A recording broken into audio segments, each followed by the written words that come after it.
ఓం నమో భగవతే శ్రీరమణాయ. నేనెవడను సకల జీవులు దుఃఖమును నొదిలేక ఎప్పుడునూ సుఖముగా నుండకోరుట చేతను. ప్రతి వ్యక్తికి తనయందే పరమ ప్రీతి యుండుట చేతను. ప్రీతికి సౌఖ్యమే కారణమగుట చేతను. మనస్సడంగిన నిదురయందు ప్రతిదినం అనుభవించు తన స్వభావముగు ఆ సుఖమును పొందవలసినచో తనను తానెరుగుట ఆవశ్యకము. దానికి నేనెవడను అను జ్ఞాన విచారమే ముఖ్య సాధనము. నేనెవ్వడను సప్త ధాతువులచే ఏర్పడిన స్థూల దేహము నేనుగాను. శబ్ద స్పర్శ రూప రసగంధములను పంచ విషయములను వేర్వేరుగా తెలియనట్టి శ్రోతృ త్వక్ చక్షు జిహ్వ ఘ్రాణములను జ్ఞానేంద్రియములైతును నేనుగాను. వచన గమన దాన మల విసర్జన ఆనందములను 5 కార్యములను చేసుడు వాక్కు పాదము పాణి పాయు ఉపస్థలను కర్మేంద్రియములైదును నేనుగాను. శ్వాసాది పంచవృత్తులు గల ప్రాణాది వాయు పంచకమును నేనుగాను. తలంచెడు మనస్సును నేనుగాను. సర్వ విషయములను సర్వవృత్తులను వదలి విషయవాసనలతో మాత్రము గూడియుండు అజ్ఞానమును నేనుగాను. పైన వక్కాణించినవన్నీయు నేనుగానని నేతి చేసి అనగా త్రోసివేసి ప్రత్యేకముగా నిలుచునట్టి ఎరుకయే నేను. ఎరుక యొక్క స్వరూపము సచ్చిదానందము. సమస్తము నెరుగుటకు సకల వృత్తులకు కారణమునగు మనస్సు అణగినట్టయిన జగద్దృష్టి అనగా నేను శరీరములో ఉన్నాను, లోకము నాకు బాహ్యముగా ఉన్నది అని లోకమును గనుట వదలును. కల్పిత సర్పజ్ఞానము పోయినంగాని అధిష్టాన రజ్జుజ్ఞానము కలుగకుండుటచే కల్పిత జగద్దృష్టి వీడిన గాని అధిష్టాన స్వరూప దర్శనం అవ్వదు. మనస్సు ఆత్మస్వరూపమునందు గల ఒక అతిశయ శక్తి. అది తలంపులన్నిటినీ తోపచేయుచున్నది. తలంపులన్నిటినీ తొలగద్రోసి చూచునప్పుడు ప్రత్యేకముగా మనస్సు అనేడు ఒక వస్తువు లేనేలేదు. కనుక తలంపే మనస్సు యొక్క స్వరూపము. తలంపుల వదిలి జగంబను ఒక వస్తువు అన్యముగా లేదు. నిదురయందు తలంపులు లేవు, జగంబును లేదు. జాగ్రత్త స్వప్నములందు తలంపులు కలవు, జగంబును కలదు. సాలపురుగు ఎటులు తనలో నుండి నూలును బయటికి త్రోసి మరల దానిని తనలోనికి తీసుకొనిచున్నదో ఆ విధముగానే మనస్సును తనలో నుండి జగంబను తోపపు చేసి మరల తనలో మరగుపరుచుకున్నచున్నది. ఆ విధముగానే మనస్సును తనలో నుండి జగంబును తోపచేసి మరల తనలో మరుగుపరుచుకున్నచున్నది. మనస్సు ఆత్మస్వరూపము నుండి బహిర్ముఖమైనప్పుడు అనగా బయటికి వెడలునప్పుడు జగము తోచును. కాబట్టి జగంబు తోచునప్పుడు స్వరూపము తోచదు, స్వరూపము తోచునప్పుడు జగంబు తోచదు. మనస్సు స్వరూపమును విచారించుచూ ఏగిన అనగా వెదగచున్నట్టయినా తానే మనస్సయి ముగియును. తాను అనునది ఆత్మస్వరూపమే. మనస్సెప్పుడునూ ఒక స్థూల వస్తువును ఆశ్రయించియే యుండును. అది ఒంటరిగా నిలువదు. మనస్సే సూక్ష్మ శరీరమనియు జీవుడనియు చెప్పబడుచున్నది. ఈ శరీరమునందు నేను అని తోచున్నది ఏదియో అది ఏ మనస్సు. నేనను తలంపు దేహమునందెచ్చోట మొదట స్ఫురించుచున్నదని విచారించినట్టయినా హృదయమునని తెలియవచ్చును. అది ఏ మనస్సు పుట్టుచోటు. నేను నేను అని మననము చేయుచుండిన ఆ చోటికే తీసుకుని పోయి చేర్చును. మనస్సున తోచు తలంపులకన్నిటికీ నేనును తలంపే మొదటిది. ఇది లేచిన తరువాతనే పుట్టిన వెనుకనే లెక్కలేని తలంపులు పుట్టుచున్నవి. ఉత్తమ పురుషము నేను తోచిన తరువాతనే మధ్యమ ప్రథమ పురుషములు నీవు వాడు మొదలగునవి తోచుచున్నవి. ఉత్తమ పురుషము లేక మధ్యమ ప్రథమ పురుషములు ఉండవు. నేనెవడను అను విచారణ చేతనే మనస్సు అణగు. నేనను తలంపు వేరు తలంపులన్నింటినీ చంపి అనగా నాశనము చేసి శవమును గాల్చిన కట్టె రీతిని తానును నశించును. వేరు తలంపులు లేచినను వాటిని పూర్తిగా నెరవేర్చుటకు ప్రయత్నించక అవి ఎవరికి కలిగినవి అని విచారింపవలయును. ఎన్ని తలంపులు పుట్టిననేమి జాగ్రత్తగా ఒక్కొక్క తలంపును పుట్టిన తోడనే ఇది ఎవరికి కలిగినది అని విచారించినట్టయిన నాకు అని తోచును. నేనెవడని ప్రశ్నించినచో మనస్సు తన పుట్టిన చోటుకు మరలును, పుట్టిన తలంపును అణగిపోవును. ఈ విధముగా అభ్యాసము కాను మనస్సునకు తన జన్మస్థానమందు నిలుపట జంతు శక్తి అధికమగును. సూక్ష్మమైన మనస్సు మెదడు ఇంద్రియ మూలమున బయటికి వెడలునప్పుడు స్థూలమైన నామరూపములు తోచుచున్నవి. హృదయమున నిలుకొడ చెందియుండునప్పుడు నామరూపములు మరుగవుచున్నవి. మనస్సును బయటికి పోనీయక హృదయమున నిలుపుకొనుటకే అహంముఖము లేక అంతర్ముఖము అని పేరు. హృదయమున నుండి దానికి వెలుపలకు పోనిచ్చుట బహిర్ముఖమనబడును. ఇవ్విధముగా మనస్సు హృదయమున నిలిచినట్టయినా తలంపులకన్నిటికీ మూలమగు నేను అనునది పోయి ఎప్పుడూ నుండి తాను మాత్రము ప్రకాశించును. నేనను తలంపు కొంచెమైనను లేని చోటే స్వరూపమగును, అదియే మౌనమనబడును. ఈ రీతిని ఊరకయుండుటకే జ్ఞానదృష్టి అని పేరు. ఊరకయుండుట అనగా మనస్సును ఆత్మస్వరూపమునందు లయింపజేయుటే. అటుగాక ఇతరుల తలంపుల నెరుగుటయు ముక్కాలములందెలియుటయు దూరదేశములందు జరుగు విషయముల నెరుగుటయు ఆదిగా గలవి జ్ఞానదృష్టి కాజాలము. సత్యమగునది ఆత్మస్వరూపం ఒక్కటియే. జగజ్జీవేశ్వరుడు, జగము, జీవుడు, ఈశ్వరుడు ముత్యపు చిప్పయందలి వెండి రీతి అందు కల్పితము. ఈ మూడును ఏకకాలమున దోచి ఏకకాలమున మరుగవుచున్నవి. స్వరూపమే జగము, స్వరూపమే నేను, స్వరూపమే ఈశ్వరుడు, అంతయు శివస్వరూపమే అగును. మనస్సణగుటకు విచారము తప్ప తగిన ఉపాయములు వేరు లేవు. ఇతరోపాయములచే అణగినను మనస్సు అణగినటు నుండి మరలా లేచును. ప్రాణాయామము చేత మనస్సు అణగును. అయినను ప్రాణము అణగియుండు వరకు మనస్సు అణగియుండి ప్రాణము బయలుబెడలినప్పుడు తానును బయలుబెడలి వాసనల వశమై అలయును. మనస్సునకు ప్రాణమునకు పుట్టిన చోటు ఒకటియే. తలంపే మనస్సు స్వరూపము. నేనను తలంపే మనస్సు యొక్క తొలి తలంపు. అదియే అహంకారము. అహంకారము ఎచ్చట పుట్టుచున్నదో అచ్చట నుండి ఏ శ్వాసము బయలుదేరుచున్నది.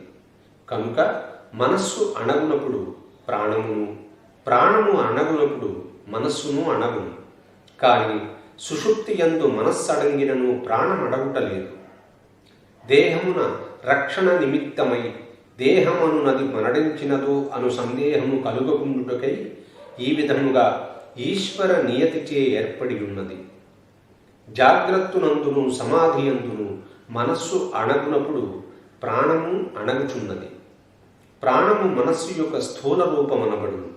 మరణకాలము వరకు మనస్సు ప్రాణమును శరీరమున ధరించుకుని ఉండి దేహము మరణించు సమయమున దానిని కమ్ముకుని పోచున్నది.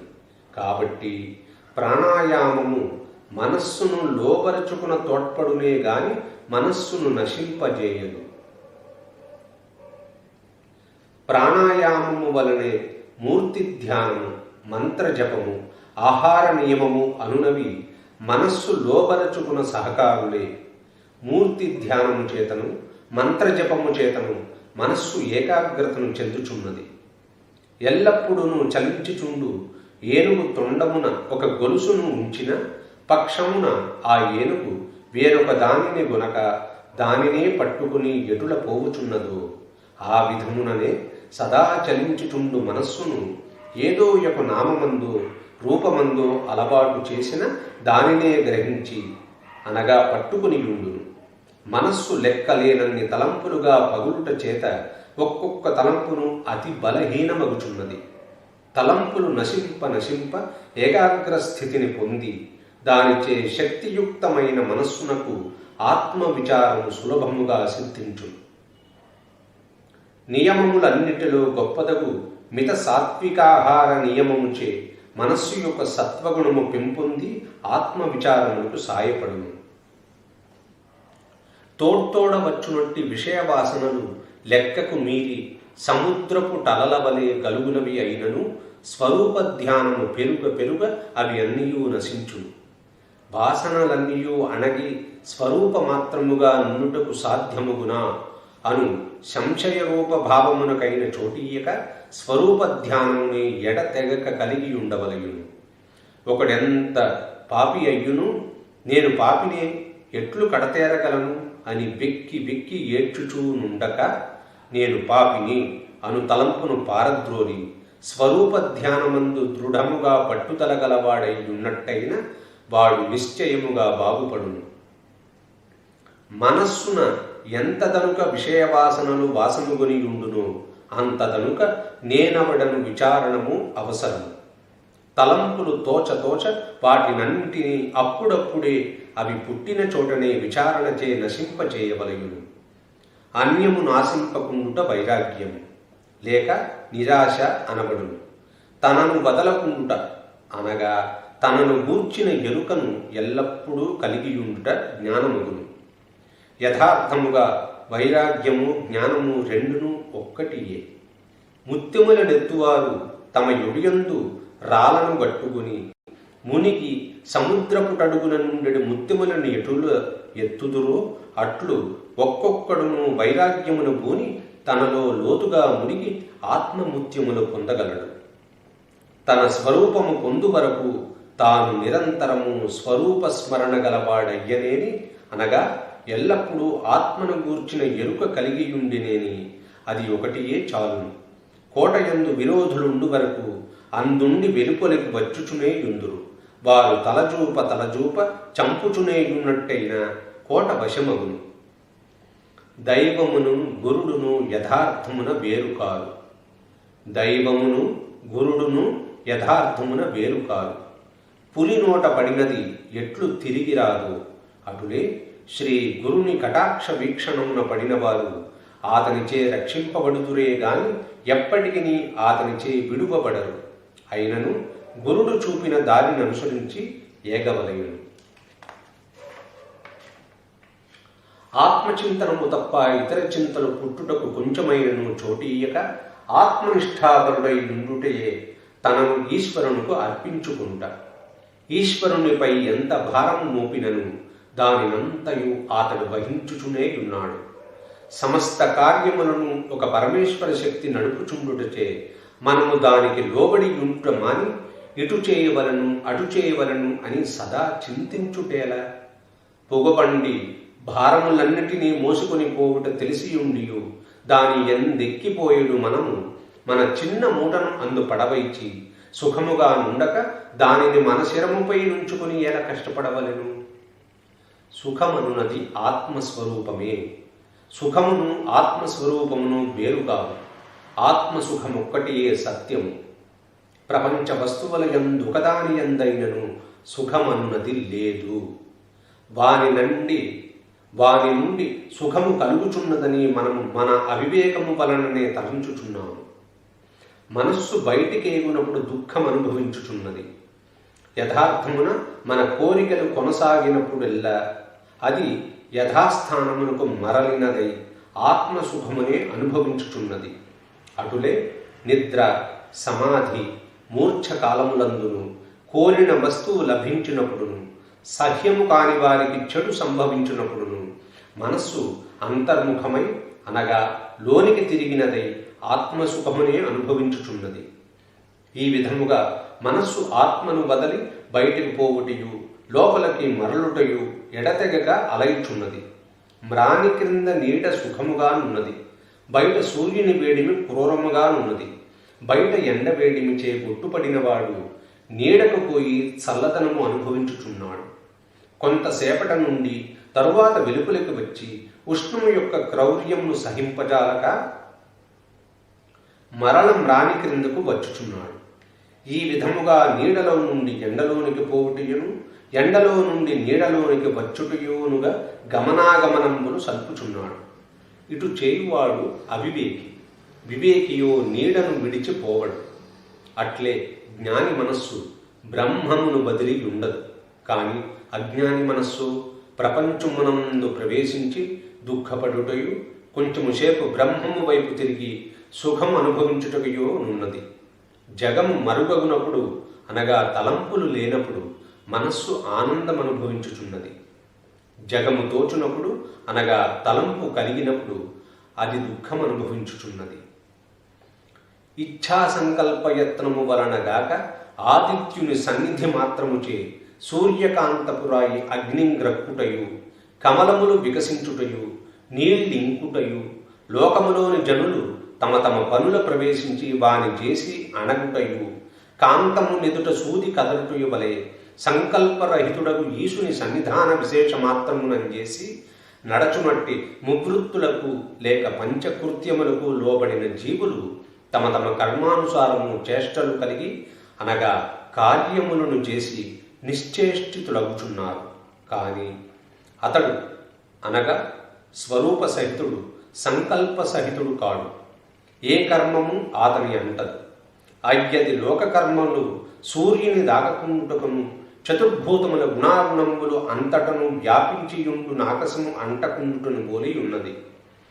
ఏ శాస్త్రమునందును ముక్తి చెందుటకు మనస్సును అణచవలయునని చెప్పియుండుటచే మనోనిగ్రహమే శాస్త్రముల యొక్క అత్యంత ముఖ్య అభిప్రాయమని తెలుసుకొనిన తరువాత శాస్త్రములను మితిలేక చదువుట వలన ఫలము లేదు. మనోనిగ్రహమునకు నేనెవడని విచారింపవలయునే గాని శాస్త్రములందెటుల విచారింపదగును.